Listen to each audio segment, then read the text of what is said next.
नमस्कार, मैं Shashi Prabha Saraswat, associate professor Hindi, Shri Kalyan राजकीय कन्या महाविद्यालय सीकर। प्रिय विद्यार्थियों, आज के अध्ययन के इस क्रम में हम मोचीराम कविता को पढ़ेंगे।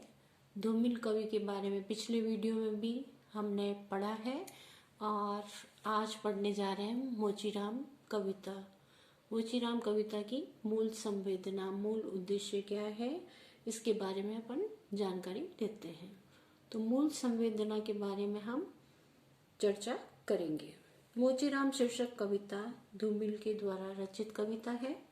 इस कविता में एक वर्ग चरित्र के माध्यम से हमारे जीवन की उन यथार्थताओं का, वास्तविकताओं का मार्मिक उद्घाटन किया गया है जो बहुत ही शिक्षित कहे जाने वाले और सभ्य तथा उच्च मध्यम वर्गीय व्यक्तियों तक के अनुभव से हटकर है।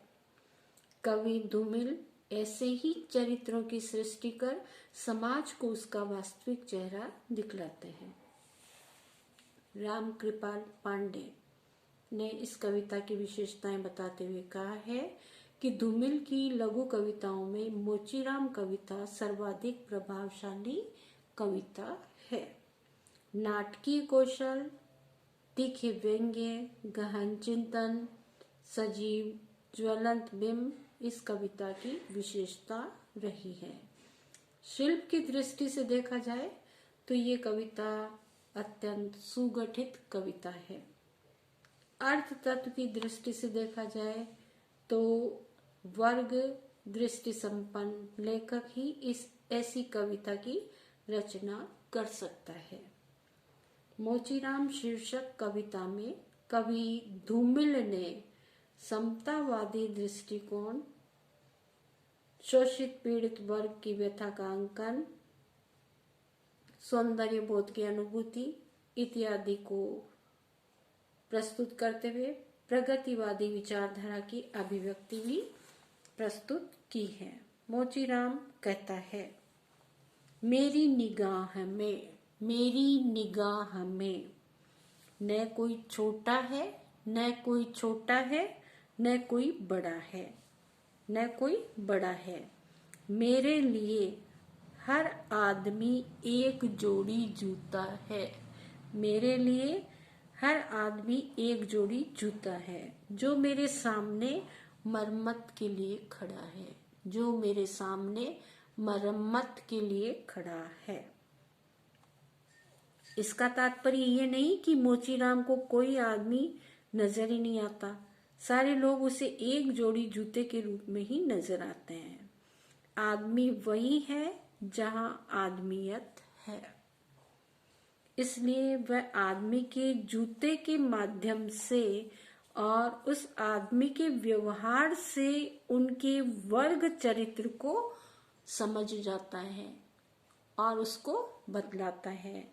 जैसे आदमी का ये रूप देखिए, पेशेवर हाथों और फटे हुए जूतों के बीच, पेशेवर हाथों और फटे हुए जूतों के बीच कहीं न कहीं एक अदद आदमी है जिस पर टांके पड़ते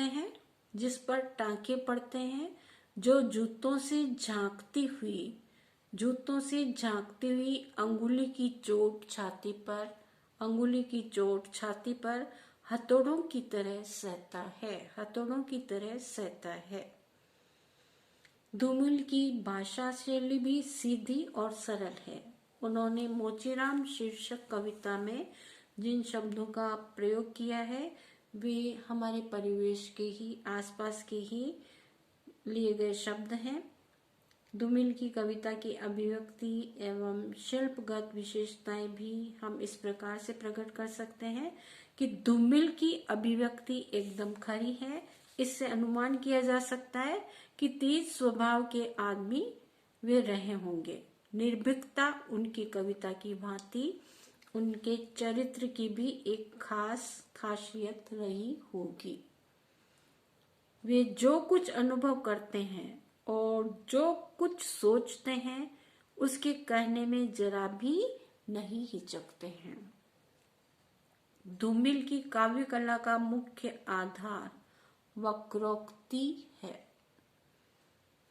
उनकी भाषा में प्रायः सर्वत्र चमत्कारपूर्ण वक्रता पाई जाती है। चुस्त दुरुस्त मुहावरेदार वक्र कथन उनकी कविता में स्थान स्थान पर दिखाई देते हैं। समूची कविता उन्हीं से चमकती दिखती है। कुल मिलाकर कविता की भाषा ताजा और जानदार है, दमदार है। कवि धूमिल का बिंब विधान भी बेहद प्रभावोत्पादक है। नवीनता और भावानुकूलता उनके बिंब विधान की प्रमुख विशेषताएं मानी गई हैं। धूमिल कलात्मकता के प्रति इतने सजग नहीं हैं जितने कि अपने विचारों के प्रति। अपने विचारों को उन्होंने प्राथमिकता दी है, विचारों का खुलकर प्रदर्शन किया है, अपने विचारों को खुलकर उन्होंने प्रकट किया है।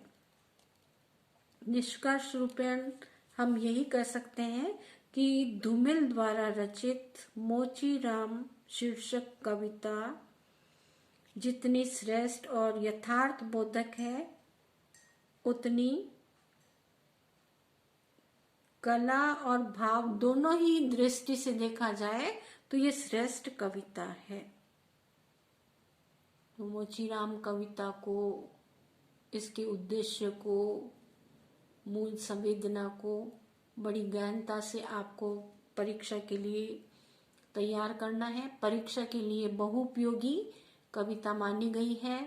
अक्सर मोचीराम कविता पर प्रश्न और इसके मूल उद्देश्य को पूछ लिया जाता है, इसलिए आप इस कविता को और इसके उद्देश्य को अच्छे से पढ़ें।